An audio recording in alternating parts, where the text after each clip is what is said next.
कहानी की शुरुआत होती है साल 2035 में। अब दुनिया ने बहुत ज्यादा तरक्की कर ली थी। एक कंपनी जिसका नाम बायोनिक है लोगों के लिए खास किस्म के मैकेनिकल पार्ट्स बनाती है जिन्हें उन लोगों के शरीर से जोड़ा जाता है जिनके हाथ या पैर ना हो। ये मैकेनिकल पार्ट्स लोगों को एक आम इंसान से काफी ज्यादा ताकतवर और तेज बना देते हैं। ऐसे लोगों को अब बायोनिक्स कहा जाता है। लेकिन कुछ लोग ऐसे भी हैं जो बायोनिक्स को पसंद नहीं करते और ऐसे इंसानों को खत्म करना चाहते हैं। इसके बाद हम एक आदमी को बैंक में दाखिल होते हुए देखते हैं। जब उसने अंदर जाने की कोशिश की तब अचानक से लाल लाइट चमकने लगी और फिर उसने सिक्योरिटी गार्ड्स को समझाया कि उसका हाथ टाइटेनियम का बना हुआ है। गार्ड्स उसकी ये बात सुनकर उसे अंदर जाने देते हैं। इसके बाद वो एक खास कमरे में गया जहाँ उसके चेहरे और आंख के स्कैन्स होते ही उसके सारे लॉकर्स खुलने लगे। लॉकर के अंदर उसे 3 और मशीनी हाथ मिले जिनमें से एक हाथ के अंदर एक हथियार छुपा हुआ था। उसने अपना पिछला हाथ निकाल कर दूसरा हाथ जोड़ लिया, जिसके बाद उसने अचानक से बैंक के लोगों पर हमला कर दिया। फिर एक लॉकर तोड़कर उसने कुछ हीरे भी चुरा लिए। जल्द ही बैंक की सिक्योरिटी उसे रोकने के लिए आई, लेकिन उसका रोबोटिक हाथ बहुत ज्यादा ताकतवर था और उसने लड़ाई में उन सभी को पछाड़ दिया।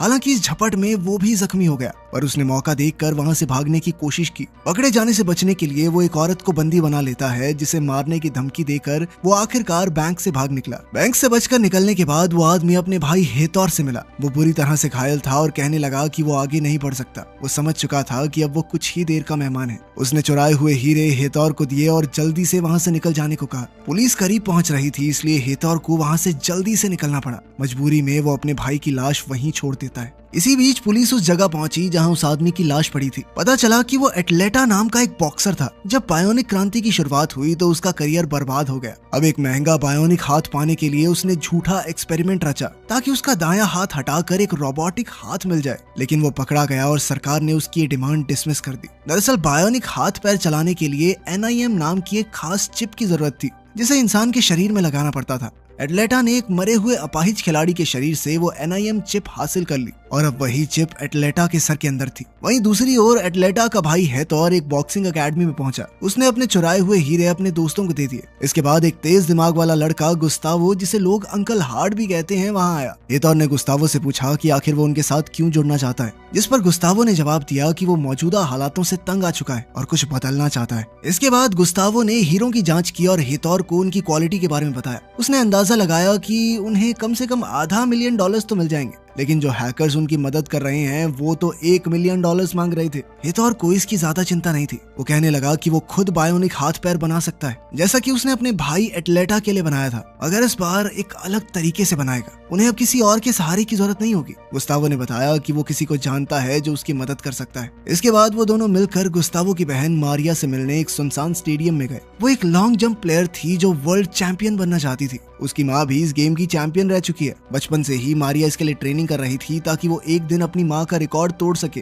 लेकिन फिर मारिया की बहन गैबी ने एक रोबोटिक दायां पैर लगवा लिया और उनकी माँ के रिकॉर्ड को बड़ी ही आसानी से तोड़ दिया। इतना लंबा कूदना किसी नॉर्मल इंसान के बस की बात थी ही नहीं। गैबी की पावर से इंप्रेस होकर लोग अब बायोनिक प्रोस्थेटिक्स लगवाने लगे थे जिससे उनकी ताकत और रफ्तार बेहिसाब बढ़ जाए। लेकिन अब मारिया जैसे नॉर्मल खिलाड़ियों को लोग ज्यादा तवज्जो नहीं देते थे। खैर, वर्तमान समय में गुस्तावो ने अपनी बहन को उनके प्लान के बारे में बताया, पर मारिया कहने लगी कि वो उनसे बाद में बात करेगी। इसके बाद हम बायोना कंपनी को देखते हैं जिसे डारियो और रिकार्डो चलाते थे। असल में रिकार्डो गैबी और मारिया का बाप है। दुनिया भर में बायोनिक्स की डिमांड आसमान छू रही थी। पहले तो ये प्रोजेक्ट सिर्फ जंग में घायल हुए फौजियों की मदद करने के लिए बनाया गया था, लेकिन अब इसका इस्तेमाल खेल कूद में भी हो रहा है। जल्द ही NIM चिप की अपडेट के बाद उनके बनाए हुए रोबोटिक हाथ पैरों की ताकत और रफ्तार 30% और बढ़ जाएगी। डारियो, रिकार्डो और वोंडा, जो कि गैबी की मैनेजर है, इस अपडेट के बारे में चर्चा कर रहे थे। वो खुश हैं कि इस अपडेट के बाद गैबी और ज्यादा तेज और ताकतवर हो जाएगी। इससे वो नए नए रिकॉर्ड्स बनाएगी जिससे उनके रोबोटिक हाथ पैरों की डिमांड दुनिया में और बढ़ जाएगी।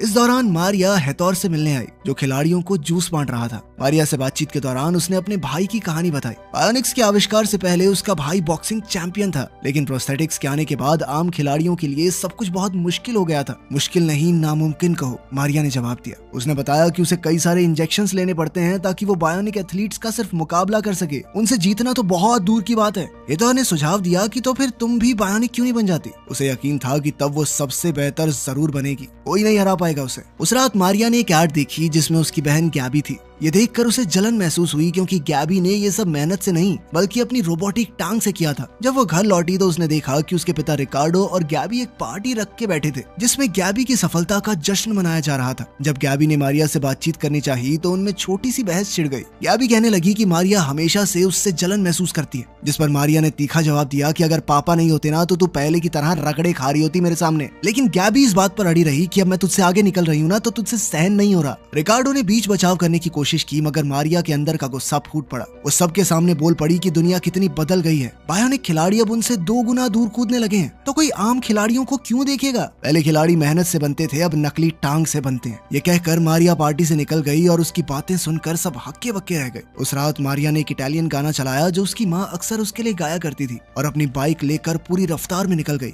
अचानक उसका एक्सीडेंट हो गया जिसके बाद उसे अस्पताल ले जाया गया। उसकी आंखों के सामने अंधेरा छाने लगा। जब वो होश में आई तो उसने देखा कि हेतौर सामने खड़ा था और उसके परिवार के लोग उसके इर्द गिर्द मौजूद थे। जब उसे पता चला कि उसका दायां पैर काट दिया गया है तो मारिया फूट फूट कर रोने लगी। डॉक्टर्स ने उसे एक इंजेक्शन देकर जैसे तैसे शांत किया। इसी बीच पुलिस वाले हेतौर और उसके लोगों की जांच कर रहे हैं क्योंकि उन पर शक था कि वो लोग खिलाड़ियों को बायोनिक बनाने के लिए जानबूझकर उनके हाथ पैर कटवाते हैं। जल्द ही मारिया को हेतौर का मैसेज मिला जिसमें उसने पूछा था कि मेरा भेजा हुआ गिफ्ट मिला या नहीं। इस बीच मारिया थोड़ा लड़खड़ा गई तो गैबी ने उसे सहारा दिया और बिना क्रच के चलने के लिए उत्साहित किया। मारिया एक बार को तो गिर गई पर हिम्मत करके फिर से खड़ी हो गई। फिर गैबी ने उसे हेतौर का दिया हुआ गिफ्ट पकड़ाया जिसमें गुड़िया थी जिसकी एक टांग पर बायोनिक प्रोस्थेटिक्स लगे हुए थे। ये एक इशारा था कि हेतौर मारिया को बायोनिक प्रोस्थेटिक्स देना चाहता है, जिसे देखकर वो खुश हो गई। जल्द ही वो NIM चिप मारिया के सर में लगा दी गई। डॉक्टर डारियो ने खुद उसका इलाज किया और सब कुछ एकदम बढ़िया तरीके से हुआ। इसके बाद मारिया को एक नया मशीनी पैर लगाया गया। मारिया खुशी से झूम उठी क्योंकि अब वो सब कुछ दोबारा से कर सकती थी जो वो पहले करती थी, बल्कि अगर वो चाहे तो बेहतर भी कर सकती है। जल्द ही उसने फुल स्पीड में भागकर दूर तक जंप लगा दी। वो अचानक जमीन पर गिर पड़ी जिसके बाद डॉक्टर डारिया ने उसे समझाया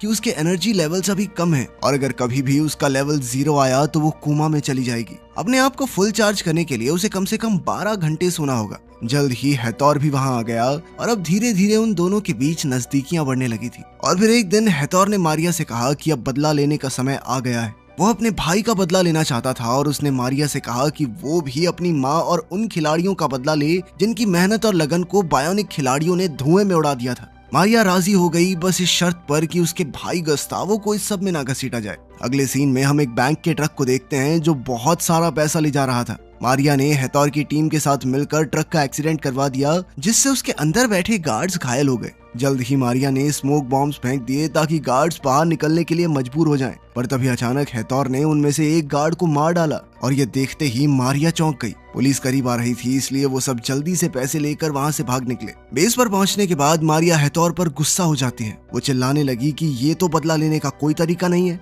जिस पर हेतौर ने उसे समझाया कि उसे मारना जरूरी था क्योंकि उस गार्ड ने मारिया का चेहरा देख लिया था। वो कहने लगा कि जीतने के लिए कुछ खोना तो पड़ता है और तुमसे बेहतर इस बात को कौन समझेगा। तभी मारिया ने देखा कि उसका भाई गस्तावो भी वहाँ मौजूद था। वो हेतौर पर चिल्लाने लगी कि तूने वादा किया था कि इसे इस सब से दूर रखेगा, पर हेतौर ने मुस्कुराते हुए बताया कि ये पूरा प्लान ही तो इस लड़के ने बनाया है, मास्टरमाइंड है ये अपना।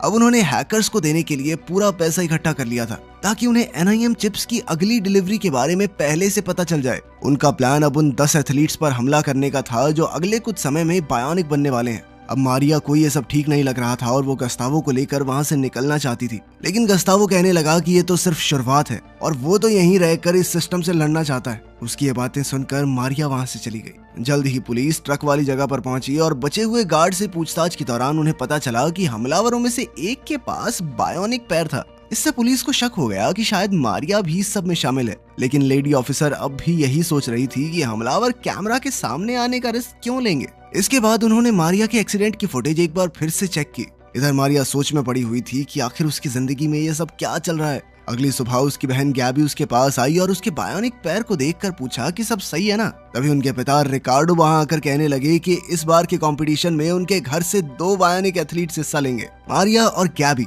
उन्होंने बताया कि बायोना कंपनी मारिया को स्पॉन्सर करने के लिए तैयार है। ये सुनकर मारिया तो बहुत खुश हुई, पर गैबी इतनी खुश नहीं दिख रही थी। दूसरी तरफ स्टेडियम में एक पुलिस वाला गुस्तावो से बात करने आया और उसके हाथ पर हेतौर का टैटू देखकर वो चौंक गया।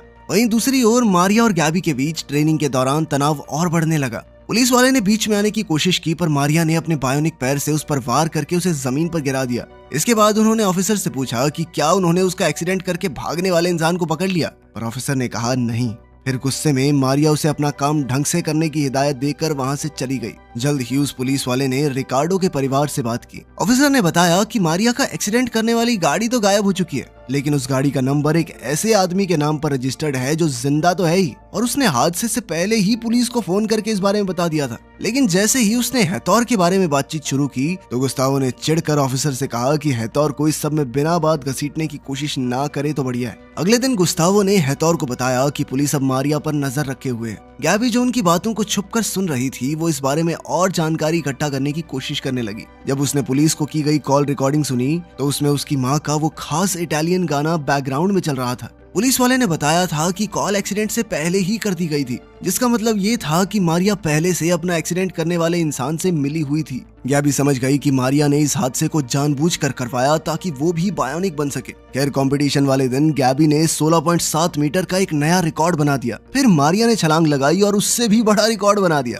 ये देखकर गैबी हैरान रह गई। दूसरे राउंड में भी वो दोनों अपने ही बनाए हुए रिकॉर्ड्स को तोड़ रही थी, लेकिन मारिया अब भी गैबी से आगे थी। इसी बीच गुस्तावो हैकर्स से मिली हुई जानकारी को देख रहा था। दारियो ने नोटिस किया कि गैबी के दिमाग में स्ट्रेस काफी बढ़ रहा था। उसने गैबी को कूदने से मना भी किया, लेकिन वो नहीं मानी और मुंह के बल जा गिरी, जिस वजह से वो बहुत बुरी तरह घायल हो गई। मारिया कंपटीशन तो जीत गई, मगर हो सकता है कि गैबी कभी दोबारा कंपटीशन खेल ही ना पाए। इसके बाद मारिया गुस्से में अपने पिता रिकार्डो पर चिल्लाने लगी, या आपने इतना कंपटीशन क्यों डाल दिया हम दोनों बहनों में? बचपन से बस एक दूसरे का मुकाबला ही करती रही हम, और आज देखो क्या हो गया। इस पर रिकार्डो ने कहा कि उसने जो भी किया अपनी दोनों बेटियों के भविष्य के लिए किया। जब गैबी होश में आई तो मारिया उसके पास ही मौजूद थी। गैबी ने कहा कि वो सब जानती है कि मारिया ने जानबूझकर वो हादसा करवाया ताकि वो बायोनिक बन सके। वहीं दूसरी ओर हेतौर अब NIM की डिलीवरी के बारे में जान गया था, और उसने मारिया से कहा कि आखिरकार अब वो दुनिया को बदल ही डालेंगे, पर मारिया ने उसका साथ देने से इनकार कर दिया। हेतौर ने गुस्से में उसे याद दिलाया कि तू मेरे एहसानों के नीचे ना तभी हुई है, समझी?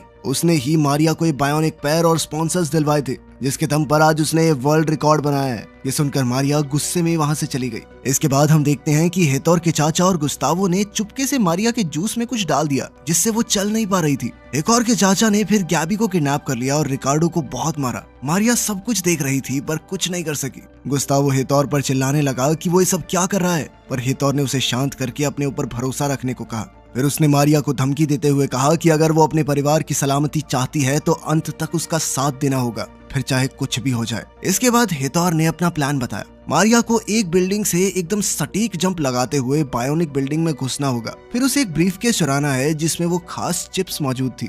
मारिया बिल्कुल प्लान के मुताबिक बायोनिक बिल्डिंग में कूद गई और बड़ी ही आसानी से सिक्योरिटी गार्ड्स को पीटकर उसने वो ब्रीफकेस हासिल कर लिया। लेकिन इसी बीच पुलिस को इसकी खबर लग गई। दारियो को भी जल्द ही पता चला कि इम्प्लांट्स चुरा लिए गए हैं। उसने पुलिस के साथ ही CCTV कैमरास में मारिया को उन्हें चुराते हुए देखा। पुलिस से भागते हुए मारिया को हेतौर की बाइक दिखाई दी। गुस्से में उसने अपनी गाड़ी से उसे जबरदस्त टक्कर मार दी, मगर जल्द ही उसे पता चला कि वो हेतौर नहीं, उसका खुद का भाई गुस्तावो है, जो बुरी तरह से घायल हो गया था। जल्द ही हेतौर अपनी गैंग के साथ वहां पहुंचा। मारिया ने उस पर हमला करने की कोशिश की, मगर उन्होंने पहले वार करके उसे बेहोश कर दिया। होश में आने पर मारिया को उसके परिवार के साथ ही बांध दिया गया। हेतौर ने उनके सामने ही वो ब्रीफकेस अपने बॉस को दिया। मारिया को ये सब देखकर बहुत बड़ा धक्का लगा, क्योंकि वो मानती थी कि हेतौर सिस्टम को बदलना चाहता है, लेकिन वो तो ये सब सिर्फ पैसों के लिए कर रहा था। हेतौर और उसका बॉस काफी खुश थे, क्योंकि उन्होंने सोचा था कि उसमें सिर्फ 10 ही चिप्स होंगी, लेकिन उस ब्रीफकेस में इससे कहीं ज्यादा मिली। इससे तो वो पूरी बायोनिक्स की फौज खड़ी कर सकते हैं। वो खुशी मना ही रहे थे कि तभी मारिया ने अपने आप को आजाद करके टेबल पर जबरदस्त लात दे मारी,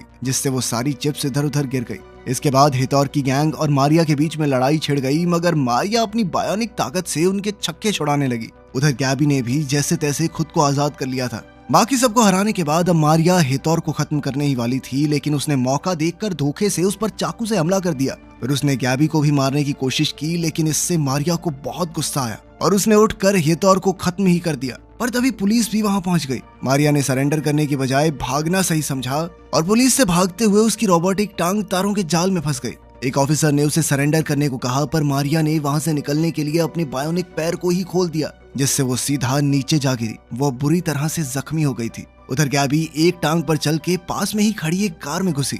और अपनी बहन को पुलिस के चंगुल से बचा कर ले गई। आज पहली बार दोनों बहनों ने एक दूसरे के लिए प्यार महसूस किया था। इधर डारियो को गुस्तावो बहुत बुरी हालत में मिला, लेकिन वो अभी भी जिंदा था। लगभग 6 महीने बाद पुलिस अब भी दोनों भाइयों को ढूंढ रही थी। वो दोनों अब एक अनजान जगह पर अपाहिज बच्चों के लिए एक स्कूल चला रही थी। डारियो ने वहां आकर उनके काम की तारीफ की और पूछा कि सबके लिए पैसे कहाँ से आए।